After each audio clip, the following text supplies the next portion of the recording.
Everyone, welcome to health talks. आज का हमारा टॉपिक है management of psoriasis. Friends, psoriasis patients की स्किन बहुत ही ड्राई और इची होती है और स्पेशली विंटर्स में ये स्किन और भी ज़्यादा इची होने लगती है, स्क्रैच करने का मन करता है।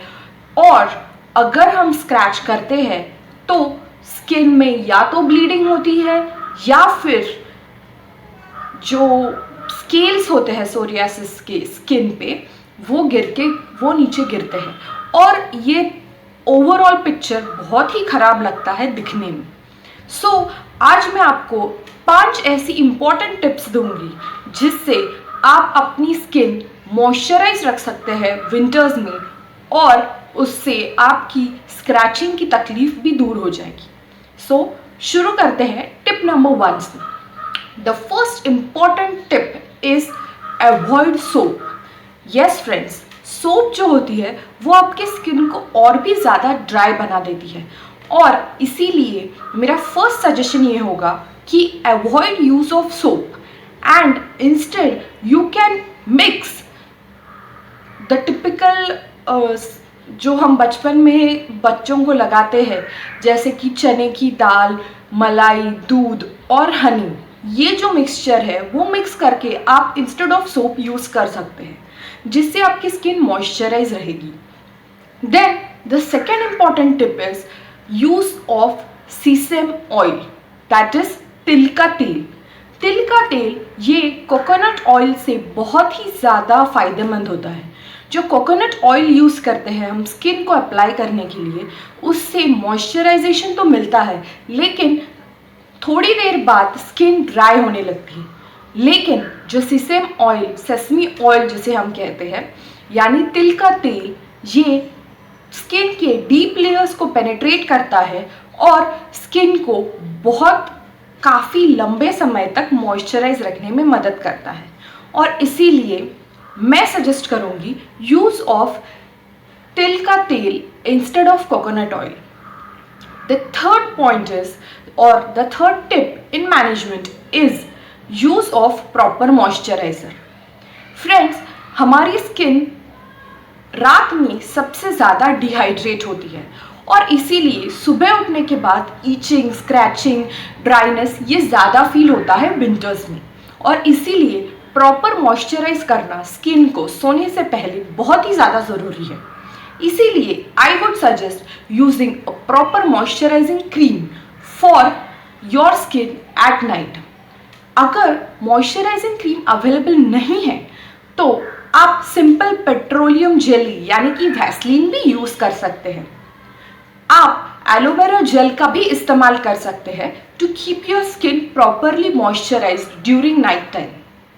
Now my fourth tip is regarding the diet and proper hydration. Diet बहुत ही इंपॉर्टेंट रोल प्ले करता है सोरियासिस के पेशेंट्स में, because psoriasis is an inflammatory disease and the diet which is to be taken is anti inflammatory type of diet, जो कि मैंने पहले भी अपने वीडियोज़ में कहा है कि the diet which is rich in antioxidants, omega 3 flavonoids.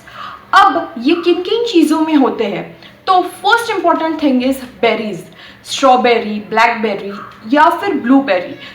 आप ये सारी फ्रूट्स कंज्यूम कर सकते हैं। नॉट इवन दैट, आप लीफी वेजिटेबल्स जैसे कि स्पिनच, मेथी, ऑल्सो आप कैबेज या फिर कॉलीफ्लावर जिसे हम कहते हैं, ये भी आप ज़्यादा क्वांटिटीज़ में कंज्यूम करें। These are the diet which is rich in anti inflammatory properties.